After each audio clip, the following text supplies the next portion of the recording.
apa tidak tentang kuburan ini? Sejujurnya teman-teman, selama kami datang di tempat-tempat yang memang orang-orang yang penting, sebenarnya mereka sudah tegur. Mereka sudah tegur keras agar tidak membawa Yaman atau membawa kuburan, mengatasnamakan Yaman untuk mencari uang. Karena mereka orang Yaman sendiri tidak mau negaranya dinodai seperti itu. Kalau mau jujur, ini kalau teman-teman mau pengen kejujuran yang sesungguhnya terhadap masyarakat Yaman, mereka itu sebenarnya tidak ridho negara mereka itu. Yang sekarang mereka juga tempat tawafnya namanya bi'r. Bi'r itu seperti kub, gelas yang buat minumnya Nabi SAW. Jadi gelas ini mereka agung-agungkan, mereka tawaf-tawafi, dinamain bi'r, dinamai bi'r. Setelah tawaf ke kuburan, habis itu juga tawaf ke bi'r. Nah, itu sekarang yang mereka iklankan sekarang ini adalah bi'r, yaitu mereka mengaku bahwasanya Nabi SAW pernah datang ke sini dan minum, dan gelasnya dia tinggalkan di situ. Jadi ala kulli hal, gelas ini mereka tawapi, bi'r ini mereka tawapi, mereka mengatakan itu adalah tanda penghormatan dan memuliakan Nabi SAW. Seperti itu. Setelah itu lagi teman-teman, ada lagi yang lebih berbahaya di yang kami dapat lihat sendiri, teman-teman kami lihat sendiri, orang Indonesia ketika berziarah ke sana, ada satu tempat tembok yang sampai detik ini mereka masih agungkan, yang dimana seseorang wanita dia memakan kain terus melemparkan ke tembok itu, yang tadinya tidak bisa hamil nanti langsung bisa bunting gara-gara si tembok ini. Lanjut, jelas. Masyarakat di Yaman sendiri teman-teman, masyarakat di Yaman sendiri itu tidak setuju sebenarnya negaranya dijadikan iklan kuburan di mata dunia. Saya ketemu dengan orang-orang penting itu sebenarnya sudah banyak teman-teman. Jadi bukan satu dua tentang hal itu. Insya Allah saya mau temui dia dalam minggu ini, mau ngambil video sambil rekam. Beliau dulu pernah cerita sama kami, karena dulu saya teman-teman tidak terlalu fokus sekarang ini. Kalau sekarang saya benar-benar fokus. Jadi orang ini cerita sama kami dulu yang membangun kubah yang dekat dengan gunung itu.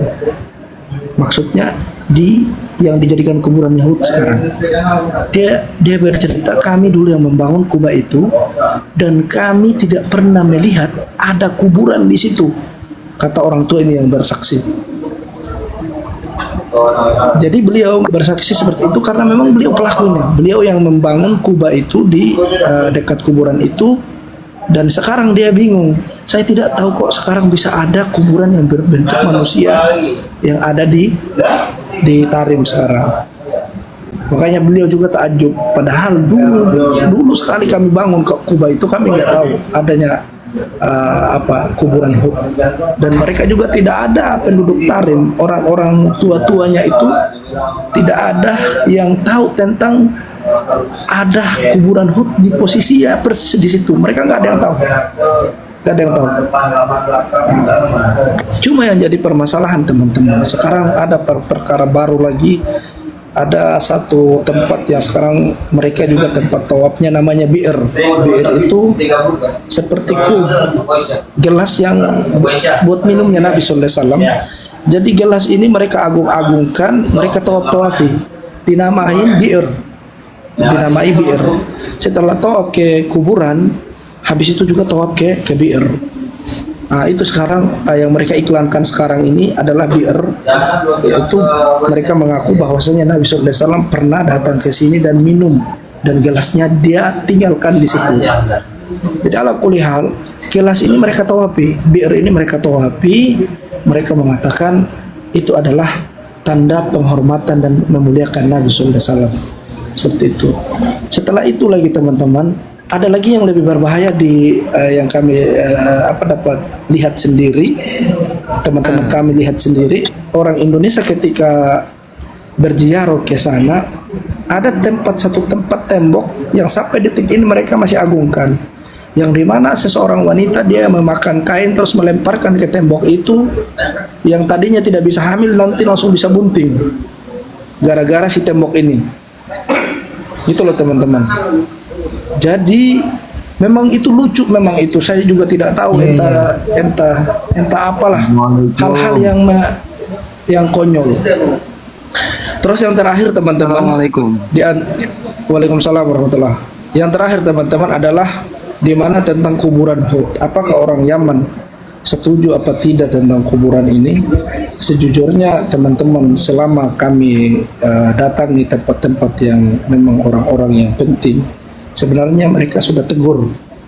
Mereka sudah tegur keras agar tidak membawa Yaman atau membawa kuburan, mengatasnamakan Yaman untuk mencari uang. Karena mereka orang Yaman sendiri tidak mau negaranya dinodai seperti itu. Kalau mau jujur, ini kalau teman-teman mau pengen kejujuran yang sesungguhnya terhadap masyarakat Yaman, mereka itu sebenarnya tidak ridho negara mereka itu. Suara saya jelas nggak? Halo? Jelas. Sebenarnya masyarakat di Yaman sendiri, teman-teman, masyarakat ya di Yaman sendiri itu tidak setuju sebenarnya negaranya dijadikan iklan kuburan di mata dunia. Saya ketemu dengan orang-orang penting itu sebenarnya sudah banyak, teman-teman. Jadi bukan satu dua tentang hal itu. Insya Allah seminggu lagi kita ke sana, kita jalan-jalan ke sana. Jadi saya minta teman-teman kalau bisa akun ini bisa di1000-in atau dinaikin biar saya bisa live. Biar kalian jangan bilang saya framing terus, malas saya kalau dibilang framing. Teman-teman yang di bawah diikuti ya akunnya NASA Palsu ini biar bisa dia live ya. Jadi menyimpulkannya bahwasanya ada sekte yang berpusat di kota Tarim yang sebenarnya penduduk Yaman sendiri tidak berkenan ya. Sebentar bang, saya mau bantah nih orang. Haha, si NASA Palsu ini hati-hati penyusup, dia itu Wahabi. Saya cuma mau bilang yang Wahabi itu siapa sekarang? Yang Wahabi dari kalangan mereka ada. Yang dari kalangan Syiah itu pamannya si Taufik Assegaf. Dari kalangan pendeta juga dari Assegaf, ada di Sumatera orangnya. Terus apa lagi kalian? Hah? Kalian mau nuduh apa? Mau tuduh apa? Yang Wahabi sekarang ngajar di Jember di Pondok Imam Syafi'i di STDI. Terus yang jadi pendeta ada di Sumatera. Yang jadi pemimpin Syiah ada di Pasuruan, pamannya Taufik Assegaf. Kalian mau lempar batu, mau sembunyi tangan, gimana lagi kalian? Siapa yang kalian tuduh sebenarnya? Apa memang kalian diciptakan untuk berdusta di muka bumi ini? Abang, mau nanya dong bang. Aduh, ini terlalu, gimana ya? Masya Allah. Abang video TikToknya tolong dong diupload ya bang ya, jangan dua doang. TikTok juga gak bakal mau nayangin abang mukanya, bisa buka kamera kalau videonya cuma dua doang. Abang kan katanya banyak bukti-buktinya tuh. Nah coba tolong ya ini biar kita nih orang-orang yang nggak tahu apa-apa jadi tahu bener-bener gitu. Jadi nggak sekedar cuma hanya dengan kata dari mulut saja gitu ya. Oh gitu ya. Iya. Nanti kalau saya sudah pulang ke Indonesia baru saya keluarin muka saya ya. Jangan lama-lama, langsung aja. Kita makan, kita nggak tahu apa-apa ini soalnya. Kita tuh orang-orang yang nggak tahu apa-apa. Gitu. Orang-orang kan banyak nih kayak katanya banyak yang tersesat. Dengerin dulu makanya. Dengerin dulu. Kamu mah dengerin dulu. Kemarin itu mau upload foto kan, tapi si Said Zulfikar WA saya untuk jangan mengupload foto sampai pulang ke Indonesia. Jadi alhamdulillah saya nggak upload foto, maaf. Sebenarnya saya nggak takut sih sama kalian, saya tahu kok di Yaman itu kalian nggak ada suara. Cuma teman-teman, cuma karena saya lihat jangan menganggap saya kaum muhibbin ya bang ya. Nggak peduli saya. Anda mau tadi kan abang suka motong orang nih, sekarang saya potong lagi juga nih ya. Abang ngomong ya, dengerin. Jangan menganggap saya muhibbin atau jangan menganggap saya netral. Saya nggak memihak ke siapa-siapa. Gitu. Dengerin dulu. Saya sudah lihat kok chat-chat kamu di bawah tadi itu. Jadi udah tahu kamu arah kemana. Kita bukan orang bodoh kok. Sekarang nih saya putus lagi omongannya. Saya mau bertanya kepada hostnya, oke? Atau memberikan statement. Host nih Masya Allah keren banget. Kulil hak walau kana muron. Like-nya aja nih live-nya sampai 49.000 lebih. Yang nonton 100 lebih. Yang naik ya gimana ya ini ya. Yang naiknya Ngomongin semua ini, beberapa. gini. Hah? Kamu ngomong gimana nih? Maksudnya apa? Orang ecek-ecek semua yang naik atau gimana ini? Bukan seperti itu maksudnya, agar lebih berfaedah lagi, agar lebih bermakna lagi. Gitu loh. Ini udah berfaedah, ini sangat berfaedah. Agar lebih sangat-sangat berfaedah lagi. Jangan hanya satu sisi saja kalau mau buat room seperti ini. Undang dua sisinya sekalian gitu. Jadi makin keren tuh. Iya. Gitu. Yang diundang Zain Habibnya yang Masya pintar, Allah. yang Saya pintar nggak tahu baca apa-apa, kitab maksudnya gitu loh. kita tuh jangan sampai gini Bang, kita netral nih Bang. Jangan sampai selalu aja menyudutkan sini enggak. Sama-sama aja, bareng-bareng aja gitu. Kalau kita mau Iya, itu barang-barang mencerdaskan buat umat, kamu. oke. Kita cerdaskan umat kita nih. Kalau misalkan Abang punya umat atau punya pengikut Bang, gitu. Bang, kami nggak bisa bersama-sama dengan orang yang memberikan kebatilan. Karena kaidah yang kami pegang adalah al-haqqu wal batil iduwan wadidan la yajtami'an. Kebatilan dan kebenaran itu bagaikan air dan minyak, tidak akan pernah bersatu sampai selamanya. Jadi maaf Bang ya, sorry ya, kami nggak akan bisa bersama dengan kebatilan. Maaf banget loh Bang ya. Seperti Sorry itu. ya Bang ya. Nggak apa-apa, kita mah hanya memberi saran sebagai orang. Nih di bawah banyak banget nih saya Habib atau apa terserah nggak apa-apa. Saya emang nggak tahu apa-apa. Saya bukan ahli nasab. Saya nggak punya ilmu apa-apa. Cuman saya orang bodoh yang nggak tahu apa-apa. Yang melihat nih live-nya banyak yang nonton. Memang Mbak Alawi kan bodoh Yang semua. banyak Pemimpinnya yang aja like. bahas Gini, bahas, mohon maaf, saya potong bahas nih, saya makro potong aja nih. nggak bisa. Gini. Rakyat Iya, Bang, pribumi Bos. itu, rakyat pribumi itu alhamdulillah sudah banyak yang sadar gitu ya.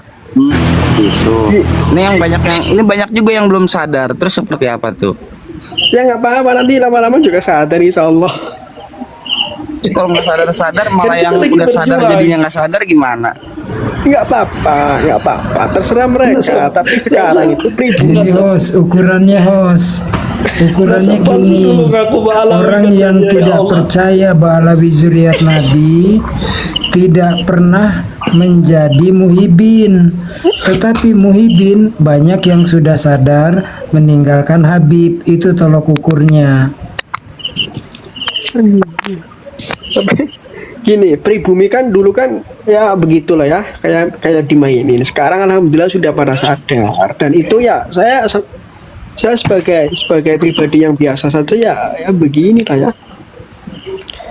Alhamdulillah ikut senang gitu, daripada diperbudak, diadu domba gitu kan. Positif menurut saya, Allah positif. Ya Allah. Allah ya Karim, Masya Allah. Semoga pada sehat semua aja dadah. Udah deh saya pamit dah. Alhamdulillah. Penting kita udah Alhamdulillah. menyuarakan gitu, bukan menyuarakan mendukung Habib enggak. Saya enggak mendukung Iya. para habaib. Saya tidak mendukung Oke siapapun. Bang. Ini Oke. bang, ini perkara polemik nasab ini yang harus bertanggung jawab adalah Habib-Habib di Pulau Jawa yang kena imbasnya. Kami di daerah, kami nggak pernah ngagul-ngagul nasab, nggak pernah daugir, Gini, nggak pernah betul. ngomong di dalam tubuh kami mengalir darah Rasulullah. Yang kena imbasnya kami di daerah-daerah. Kalian harus tanggung jawab. Kalian yang menyalakan api, kalian harus memadamkannya. Saya ingin diskusi sama orang-orang ini, malah disudutkan. Saya mohon izin mau turun. Assalamualaikum. Waalaikumsalam warahmatullahi Waalaikumsalam. wabarakatuh. Nah tadi tuh ada yang komen tuh di bawah tuh. Ada yang komen tuh. Ini kan negara hukum, kenapa nggak tidak dilaporkan saja? Gitu. Bagus loh sarannya itu.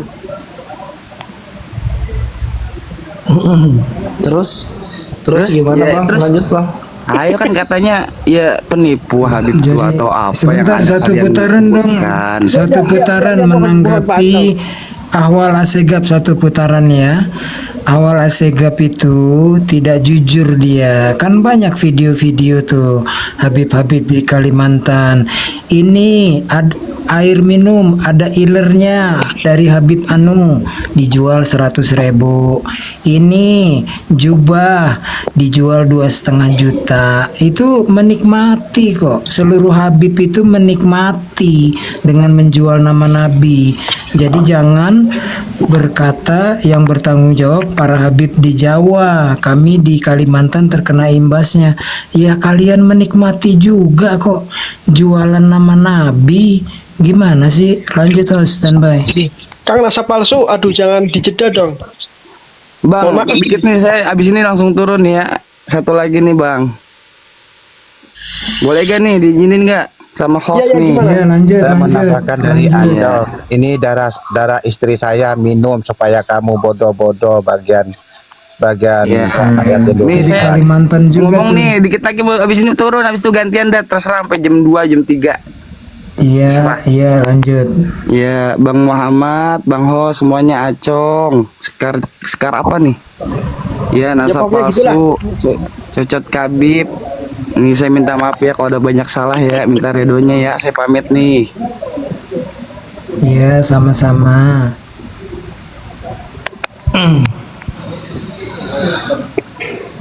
Aduh, kadang-kadang memang adik-adik ini teman-teman. Gini, adik-adik, mohon maaf Kang Nasab adik-adik. palsu. Nah, Salah satu yang bikin panas kan awalnya kan gara-gara ini. Selain kelakuan Habib, ada satu narasi tentang Wali Songo tidak punya keturunan dan itu katanya dari Robito Alawiyah.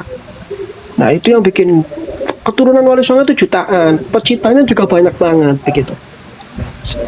Jadi ya memantik kisru yang begitu besar sampai sekarang ini. Gus Dur itu kan dari Wali Songo, Mbah Yai Gus Dur atau Mbah Yai Mik, Gus Mik dari Wali Songo semua kok. Wali Songo tidak punya keturunannya terputus. Wali Songonya habaib. Kan ada narasi begitu. Ini kan jadi memantik. Ini salah satu yang membuat perpecahan itu kan itu selain dari pemalsuan makam, pemalsuan sejarah. Mohon maaf Kang Nasab palsu, monggo. saya juga bingung dengan orang-orang begitu tidak ada ininya. Cobalah masyarakat Indonesia, saya ini sudah taruhkan nyawa loh buat teman-teman di Indonesia. Saya di Yaman mondar-mandir cari apa namanya bukti-bukti. Kok kalian nggak sadar-sadar? Kok kalian masih percaya gitu loh? Pas nanti istrinya sudah ditanam, tanahnya ditanam batu nisan, baru kalian teriak-teriak. Sekarang belum ditanam, kalian bela-bela. Bingung juga saya. Gas Itu PT-PT gara-gara di Yaman minum, saya. gara-gara minum ilernya Habib, jadi terhipnotis.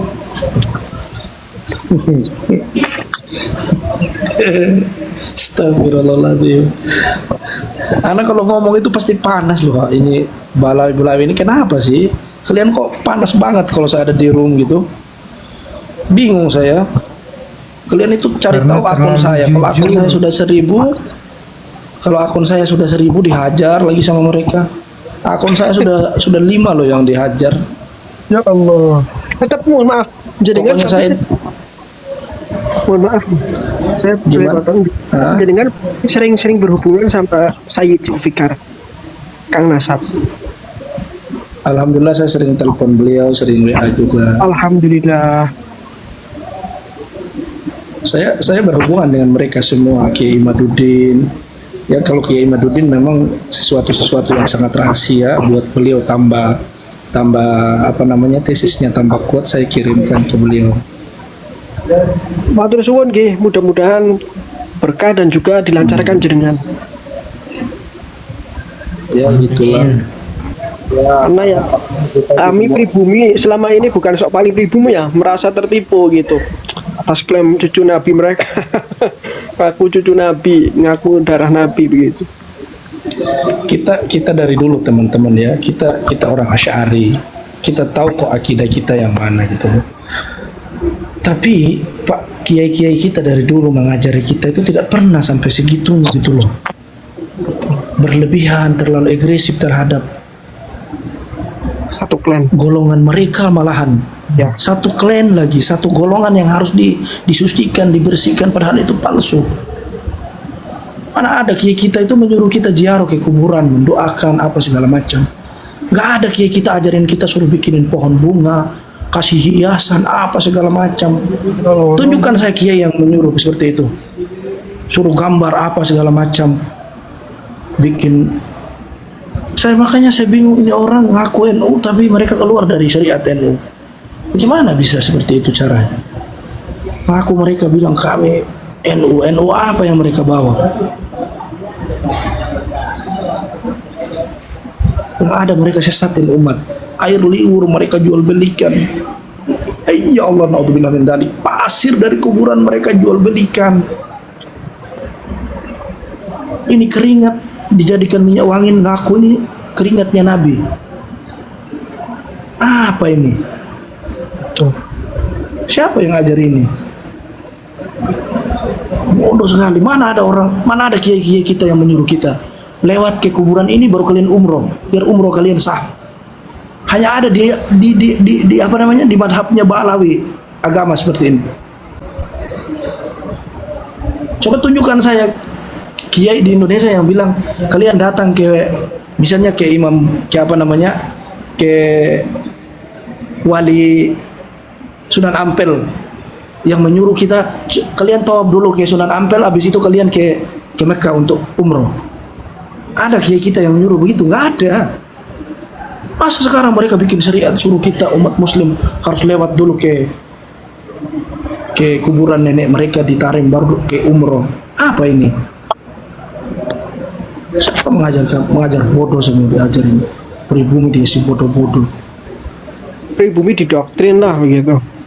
Iya didoktrin. Karena anak-anak ini teman-teman, ya, kalau anak nggak khawatir sesuatu, anak sudah bikin rusuh loh di TikTok, di YouTube saya akan upload sembarangan. Cuma karena kita orang masih pengen belajar, masih pengen diaman, jadinya ya kita masih rem. Saya berusaha untuk rem. Walaupun ada beberapa video saya yang viral, tapi itu sebenarnya dalam sisi lain saya juga khawatir dengan video itu. Tapi itu kejujuran semua. Gitu loh. Gini. Alhamdulillah orang yang sadar itu bukan hanya 1000-2000, Kang Mas. Jutaan. Dilihat dari anggota Laskar Sabilillah sama PW itu berapa juta itu, Masya Allah. Belum yang nggak ikut, itu lebih banyak lagi, alhamdulillah. Jadi insya Allah. Terus gini. Berarti jenengan dinasehati sama Sayyid Zulfikar buat jangan sampai buka wajah kecuali sampai ke Indonesia begitu. Anak kalau bisa on cam saya tunjukin WA-nya beliau. Oh, nggih. Enggak usah sih, tapi Masya Allah. Atau jenengan WA saya, saya SS WA-nya Sayyid Zulfikar saya kirimin ke jenengan. Nggih. Jadi bukan perkara yang kita apa, saya itu tidak ada membenci orang, teman-teman. Saya juga nggak ada benci mereka. Jujur dalam hati saya yang paling kecil, tidak pernah saya benci sama golongan siapapun. Selama dia la ilaha illallah, saya anggap dia adalah saudara saya. Tapi kalau dia sudah berani-berani mengorek negara kita, dia memalsukan segala hal, nenek moyang orang diakui nenek moyang dia, sejarah orang diputar balik sana sini. Siapa yang mau tidak emosi seperti ini caranya? Jangan salahkan kita, salahkan dirimu sendiri. Kamu selama ini membodohi orang. Coba kamu bercermin gitu loh, lihat mukamu, perbuatanmu tuh benar apa enggak gitu.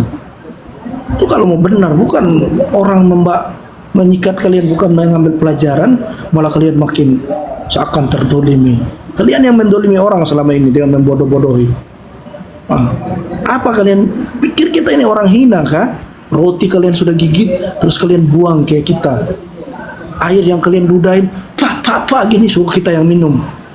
Kalian itu anggap kita ini binatang kah? Ya benarlah, karena kitab pendahulu kalian kan menganggap ajam itu kan binatang. Makanya kalian menganggap kita orang ini binatang sampai detik ini. Jadi seperti itu loh. Kami punya harga diri kok, nggak gitu-gitu amat. Apalagi nasab kalian bukan Duria. Jadi kalau kalian mau mensikat saya, mau nyuruh saya seperti apa, nggak takut saya sama kalian. Kalau mati pun paling dikubur kok. Yang penting saya sudah membela nama baik Nabi. Pikir banget saya. Itu luar biasa. Mantap. Ya gini, kan mereka kan sering bilang gini, Kang Nasab, Kang Mas, kamu sudah bisa baca kitab belum? Kamu sudah bisa ini belum kok? Sudah sok-sokan kritik-kritik Habib.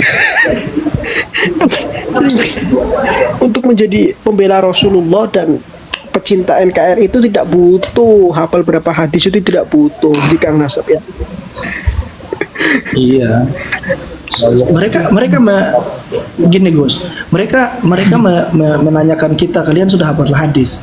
Orang pemimpin mereka, seorang pemimpin loh, yang dijadikan seorang orang. Kalau memimpin itu, kalau di dalam apa sih, pemimpin organisasi itu, kalau di dalam ilmu usul, ini orangnya bukan orang abal-abal, dia seorang mujtahid yang dipandang keilmuannya, itu seorang pemimpin. Masa seorang pemimpin Ba'alawi kok tanya makruh nggak bisa jawab, udah jawab salah-salah lagi. Apa ini? Pemimpin apa yang seperti itu? Bilang sama kita Pemimpin yang nggak bisa tidak baca pernah kitab. mondok, pemimpin yang tidak pernah mondok dan SMA cuma tahan 6 bulan, tiba-tiba cosplay jadi ulama. Coba antum bayangkan teman-teman perbedaannya. Kiai Hasyim Asy'ari, seorang pemimpin NU, dia seorang mujtahid, seorang alim, ilmunya tinggi besar, masya Allah, dalam usul fikihnya, akidahnya, hadisnya. Orang jadi rujukan, suhur wal istifadah tentang keilmuannya, jadi rujukan. Rujukan satu Indonesia. Ini loh seorang pemimpin. Masa ini pemimpin ahwal, pemimpin orang-orang yang kalian anggap sampah. Itu segitu hebat ilmunya. Kalian kok yang mengaku durian Nabi kok pemimpinnya makruh nggak bisa jawab, yo apa ini? Aduh. Tapi Kiai Haji Hasyim Asy'ari itu dihina loh sama Gila Mas gini Kang Mas Nasab dan Gus Cocot. Gini, mohon maaf, sekelas Mbah Kiai Hasyim yang jadi rujukan satu Indonesia, bahkan organisasinya menjadi organisasi terbesar di Indonesia, itu aja masih berani loh dihina. Gak ada orang yang berani menghina Kiai Hasyim kecuali dari kalangan mereka gitu. Itu. Ya, Aku Ya, tidak karena pernah melihat. mereka spesies jahanam, dihormati kemudian ngelunjak, kurang ajar. Teman-teman. Ba'alawi jahanam, menghina Kang, Hadratus Syekh maaf, Mbah Hasyim maaf saya Asy'ari. potong Kang. Selama ini coba jenengan lihat, adakah aliran-aliran lain yang ada di Indonesia? Mau dari Wahabi kah, mau dari kalangan Muhammadiyah kah, mau dari kalangan manakah, yang mereka terang-terangan merendahkan murwah dan harga dirinya ke Hasyim Asy'ari? Dari kalangan mereka yang berani, coba bayangin. jadi Saya nggak mohon maaf, pernah saya potong. mendapatkan aliran yang sesat sekalipun yang ada di Indonesia. Saya nggak pernah lihat Gus menghina Kiai Hasyim Asy'ari. Yang menghina malah mereka, coba. Kebayang nggak itu? Jenengan kenal Habib Mahdi bin Yahya? Itu kan mengatakan, Dengar. itu cucunya Habib Utsman, itu mengatakan bahwa Habib Utsman bin Yahya itu seorang mufti yang lebih alim, yang lebih paham daripada Hadratus Syekh Kiai Haji Hasyim Asy'ari. Itu kan viral itu waktu tahun lalu itu. Jadi mereka itu menganggap bahwa Habib Utsman itu lebih alim, lebih hebat daripada Hadratus Syekh. Itu kata salah satu dari kalangan mereka. Cucunya Habib Utsman bilang begitu. Itu sempat ramai itu. Masya Allah, kok begitu ya kepada Kiai Hasyim. Padahal Kiai Hasyim itu kan, Oh, yang Habib Bocil ya, Habib Bocil kan? iya, padahal Kiai Hasyim Asy'ari kan guru bangsa. Soekarno pun gak berani sama Kiai Hasyim Asy'ari. Kok ada Habib yang masih kecil bilang kalau Habib Utsman itu lebih alim, lebih paham. Ya kita maklumin aja, sebab Habib Bocil itu belum sunat tapi udah Dia udah keluar-keluar. 30 tahun Pak Acong, udah saya Pokoknya cari- belum sunat. Pokoknya Habib Bocil belum sunat. Biar umurnya 40, 45 belum sunat. Dia itu cicitnya Habib Usman ke generasi ketiga. Saya sempat cari itu. Masa bilang Ki Hasyim Asy'ari kok begitu? Ki Hasyim Asy'ari itu hafal kutubus sita itu. Beliau hafal makanya sampai cepat. Itu kan karena Mendapat gelar Hadratus Syekh dari Mekah Madinah itu bukan orang sembarangan itu. Hadratus Syekh hafal hadis-hadis dari perawi-perawi besar, nggak sembarangan. Ini Habib Bocil, cucu dari anjing antek kaki tangan Belanda. Yang penting teman-teman begini teman-teman, yang penting orang-orang kita sudah ada yang membuktikan kiprahnya, keunggulannya. Mereka jadi pengajar di Arab Saudi, di Mekah mereka jadi imam. Tunjukkan saya satu ekor Ba'alawi, ada nggak yang pernah jadi imam di sana? Sok-sokan, mau sok suci. baca Ayo Fatihah, tunjukkan saya satu ekor Ba'alawi, ada nggak? baca Fatihah aja yang begitu kok. Denger kan?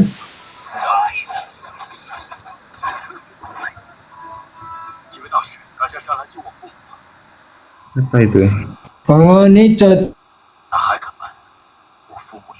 Cot Kabib nih kurang ajar ini, dia belum baca passwordnya host. Tadi naik sini semua pakai password, dia belum baca password. Ayo sebut passwordnya. Jangan nggak usah nggak usah. Enggak, dia lupa dia passwordnya itu tabat ya ba itu passwordnya ya.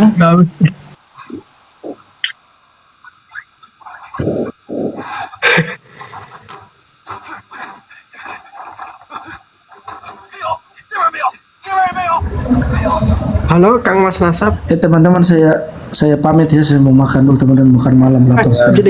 Jenengan bisa DM saya nggak? Follow saya. Nanti insya Allah saya follow back. Saya sudah lama nih follow Nasab palsu. Oh, Sudah lama. ya Allah.